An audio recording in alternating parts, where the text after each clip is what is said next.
दोस्तों, स्वागत है आपका मेरे YouTube चैनल इंग्लिश बाबू पर। और आज मैं फिर हाजिर हूँ आपके साथ एक नई स्टोरी लेकर। और दोस्तों, आज की जो स्टोरी है बहुत ही मज़ेदार कहानी है, बहुत ही इंटरेस्टिंग है। सुनकर आपको बहुत मज़ा आएगा। उसके अलावा इस स्टोरी में आपको बहुत सारे नए एडवांस लेवल के वर्ड मीनिंग सीखने को मिलेंगे, उनकी करेक्ट प्रोनाउंसिएशन के बारे में पता चलेगा। और जो इसका ग्रामर का पार्ट है, जो इसका ग्रामर का स्ट्रक्चर है, उसको हमेशा की तरह बिल्कुल ही डिटेल में कवर करेंगे। तो एक एक स्ट्रक्चर को आप बहुत आसानी से सीख पाएंगे। तो चलिए दोस्तों, आज की इस कहानी को हम शुरू करते हैं। और सबसे पहले कहानी का टाइटल देखते हैं। कहानी का टाइटल है सेल्फिश गग्गू। दोस्तों, सेल्फिश एक एडजेक्टिव है जिसका मतलब होता है स्वार्थी। ऐसा व्यक्ति जो सिर्फ अपने बारे में सोचे उसे सेल्फिश कहा जाता है, जिसकी हिंदी होती है स्वार्थी। स्वार्थी गग्गू। तो दोस्तों, ये आज की इस कहानी का टाइटल है, शीर्षक है। और अब मैं इसे पढ़ना शुरू करता हूँ। और आपसे रिक्वेस्ट है दोस्तों, कहानी को आप पूरा सुने, बिल्कुल ध्यान से सुने। और यदि आपको कोई नया वर्ड या फिर ग्रामर का कोई भी नया स्ट्रक्चर देखने को मिले तो आप उसको नोट भी ज़रूर करें। तो चलिए इसको शुरू करते हैं।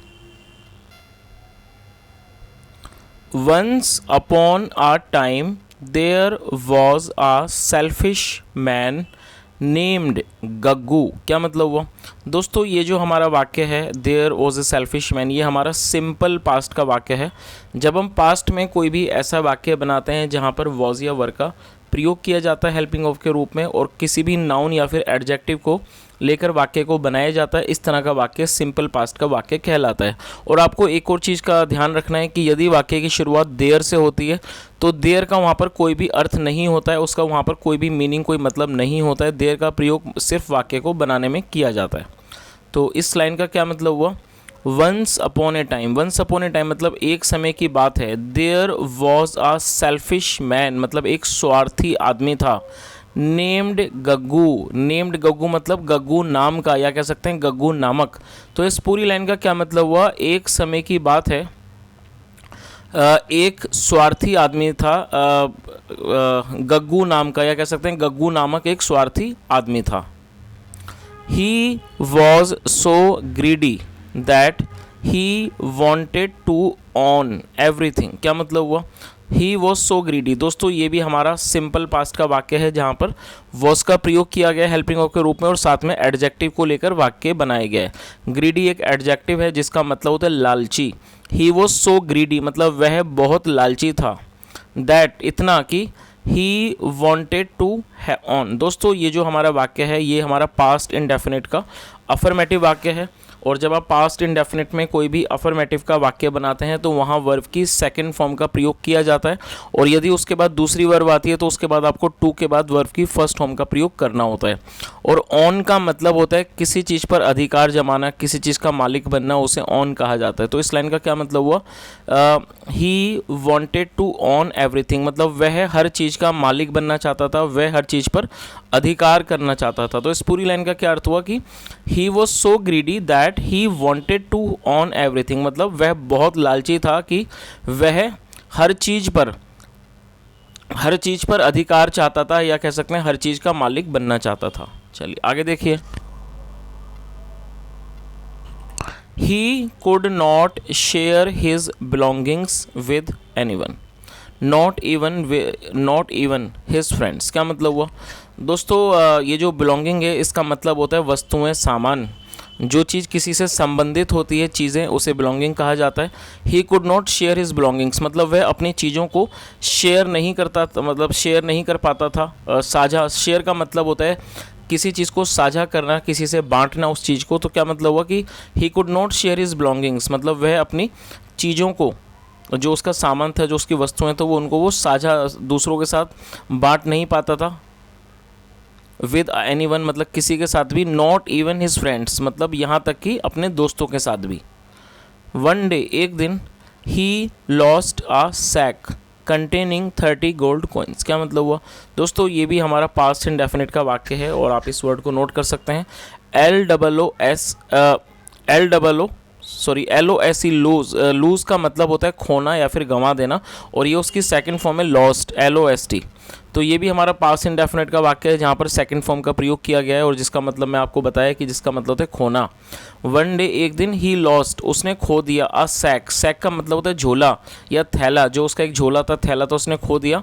कंटेनिंग, कंटेन का मतलब होता है किसी चीज़ में कुछ होना, कंटेनिंग जिसमें थे 30 गोल्ड कोइंस, मतलब कि 30 सोने के सिक्के। तो इस पूरी लाइन का क्या मतलब हुआ कि एक दिन उसने अपने एक झोले को खो दिया जिसमें जिसमें 30 सोने के सिक्के थे। चलिए आगे देखिए। He went to meet his friend Rumpu who was a kind man. क्या मतलब हुआ दोस्तों? देखिए ये जो हमारा वाक्य है ये भी पास्ट इंडेफिनिट का अफर्मेटिव वाक्य है, लेकिन यहाँ पर शायद आपको ये चीज़ बड़ी अजीब लगेगी कि मतलब कि पहले इसमें सेकंड फॉर्म का प्रयोग किया गया, उसके बाद वर्ब की फर्स्ट फॉर्म का प्रयोग किया गया। तो इस तरह के वाक्यों को जब आप बनाना चाहते हैं जहाँ पर दो वर्ब का प्रयोग किया जाता है, तो आपको ये चीज़ हमेशा याद रखनी है कि जो उसमें मुख्य क्रिया है, मतलब कि जो पहली क्रिया है, जो प्राइमरी वर्ब है, उसको आपको पहले मेंशन करना है और वो टेंस के अकॉर्डिंगली आएगी। अब जैसे मान लीजिए हमारा पास्ट इंडेफिनिट का सेंटेंस है, तो आप जानते ही हैं दोस्तों, जब आप पास्ट इंडेफिनिट में कोई भी अफर्मेटिव का वाक्य बनाते हैं, आप हमेशा सेकंड फॉर्म का प्रयोग करते हैं। ये बात आप बहुत अच्छे से सीख चुके हैं, कई बार मैं इसे बता चुका हूँ।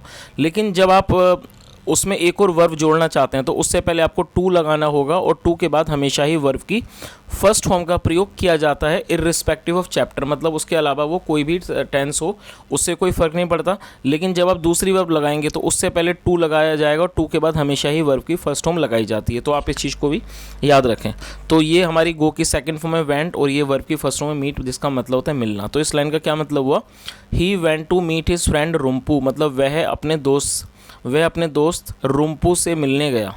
Who was a kind man, और हु रिलेटिव प्रोनाउन है। जब हम किसी का रेफरेंस देते हैं तो हु का प्रयोग किया जाता है। Who was a kind man मतलब जो एक दयालु आदमी था। चलिए आगे देखिए। Gaggu told him how he lost his gold coins. क्या मतलब हुआ? गग्गू टोल्ड हिम, गग्गू ने उसे बताया, हाउ कैसे, ही लॉस्ट हिज गोल्ड कोइंस मतलब कैसे उसने अपने सोने के सिक्कों को खोया। चलिए आगे देखिए।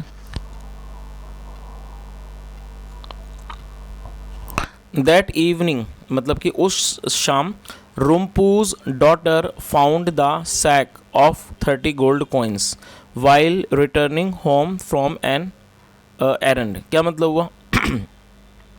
दोस्तों यहाँ रुम्पू के बाद एपेस्ट्रॉफी एस का प्रयोग किया गया, आप देख सकते हैं। तो जब आप किसी के साथ को जोड़ना चाहते हैं तो वहाँ एपेस्ट्रॉफी एस का प्रयोग किया जाता है।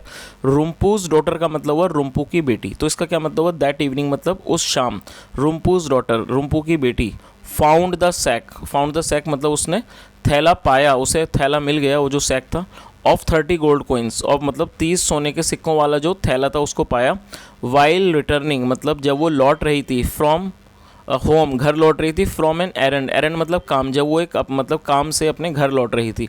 तो इस पूरी लाइन का क्या अर्थ हुआ कि उस शाम रुम्पू की बेटी को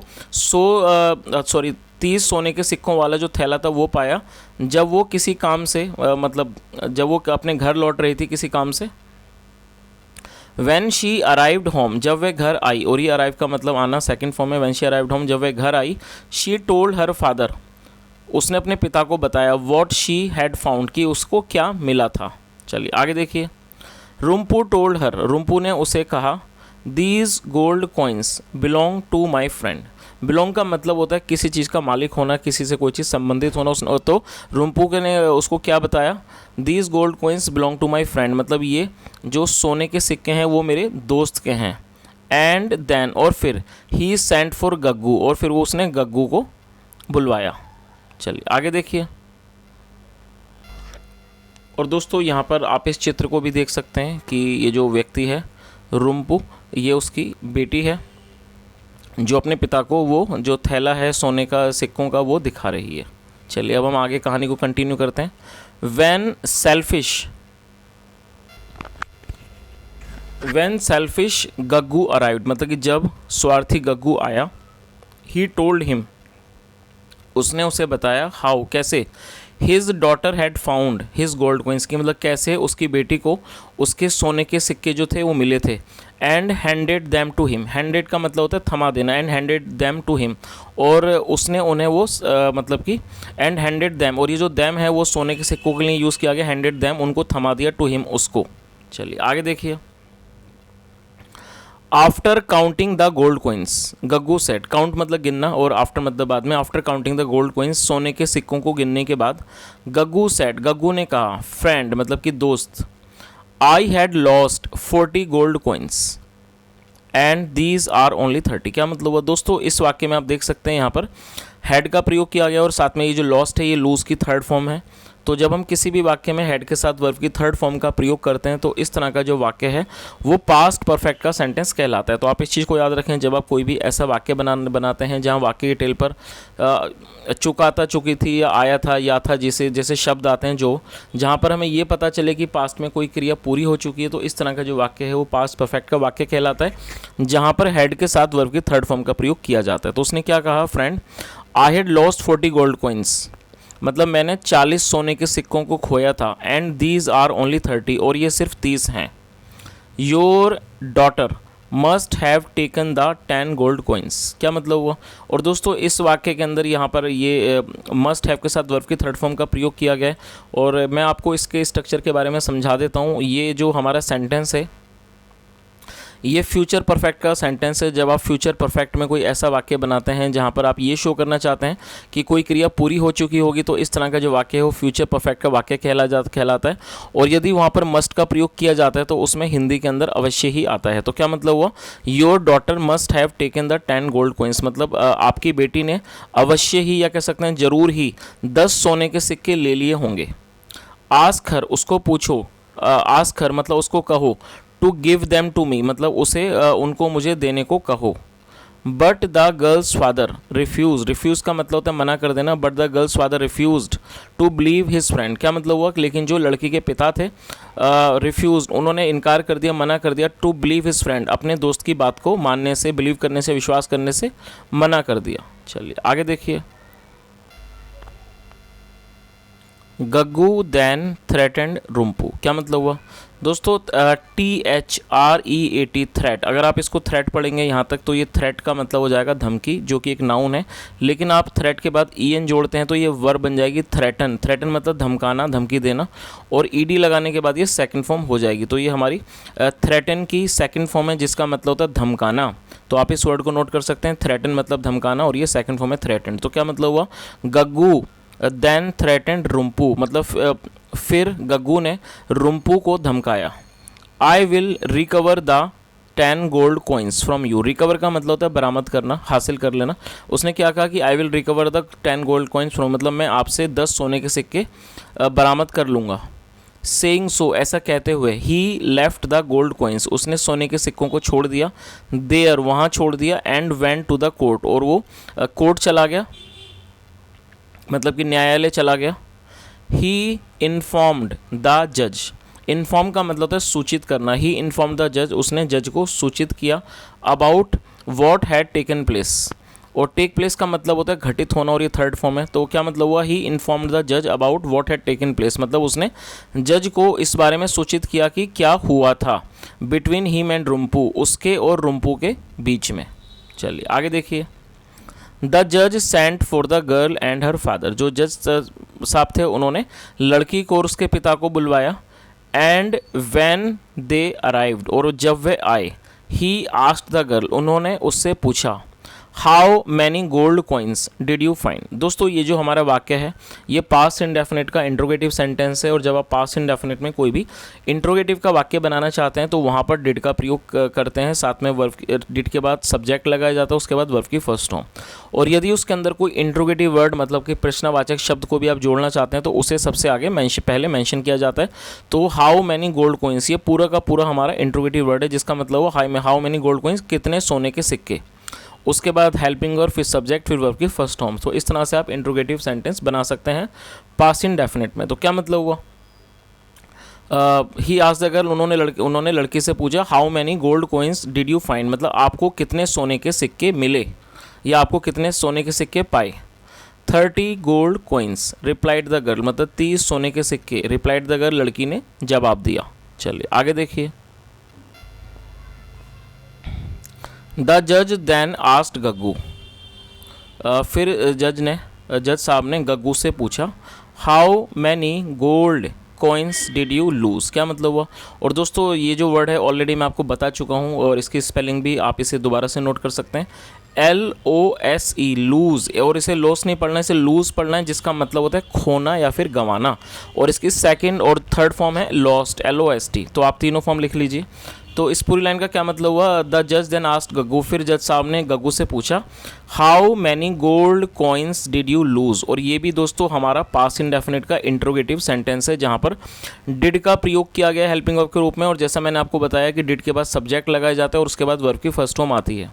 how many gold coins did you lose मतलब आपने कितने सोने के सिक्के खोए। चलिए आगे देखिए, 40 गोल्ड कॉइन्स मतलब 40 सोने के सिक्के, रिप्लाइड गग्गू, गग्गू ने जवाब दिया। चलिए आगे देखिए,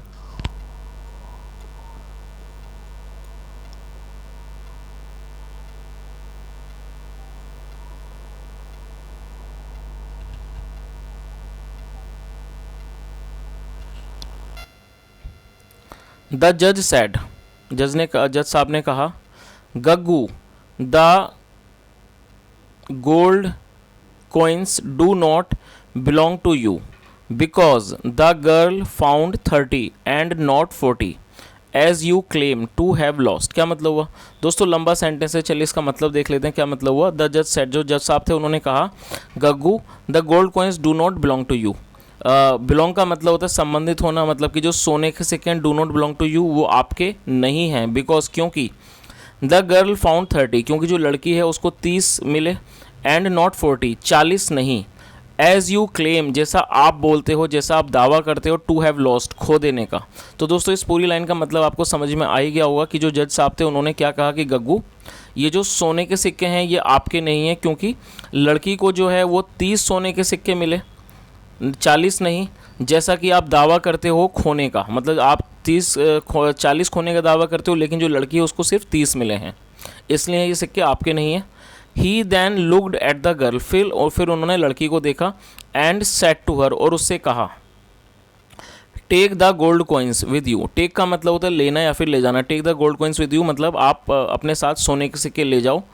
if anybody comes to me, यदि कोई मेरे पास आता है, लुकिंग फॉर देम, इनको ढूंढते हुए, आई विल सेंड फॉर यू मतलब मैं आपको बुलवाऊंगा। चलिए आगे देखिए, turning back to Gaggu, turn मतलब मुड़ना, टर्निंग बैक टू गग्गू मतलब गग्गू की तरफ वापस पलटते हुए।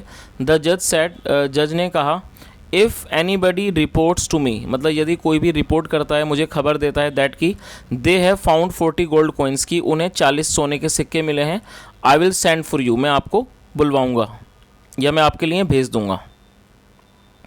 It was then that Gaggu confessed with folded hand. Confess का मतलब होता है किसी अपराध को कबूल कर लेना, अपने गुनाह को मान लेना। इट वॉज देन, फिर then that Gaggu confessed with folded hand, फिर जो गग्गू था उसने कन्फेस किया मतलब अपने अपराध को स्वीकार किया, विद फोल्डेड हैंड मतलब कि हाथ जोड़कर या जुड़े हुए हाथों के साथ। प्लीज़ पार्डन मी, पार्डन का मतलब होता है माफ़ कर देना। प्लीज़ पार्डन मी, कृपया मुझे माफ़ कर दीजिए, फॉर लाइंग, झूठ बोलने के लिए। आई had lost only 30 gold coins मतलब कि क्या हुआ। और दोस्तों यहाँ भी हेड के साथ थर्ड फॉर्म का प्रयोग किया गया है। I had lost only 30 gold coins मतलब मैंने सिर्फ 30 सोने के सिक्के खोए थे। बट द जज did not listen to him, लेकिन जो जज साहब ने थे उन्होंने उसकी बात को नहीं सुना। चलिए दोस्तों कहानी का मॉरल भी देख लेते हैं, क्या मॉरल है इसका। वाइजली सेड मतलब समझदारी से कहा गया है, ऑलवेज बी ऑनेस्ट, हमेशा ईमानदार रहिए।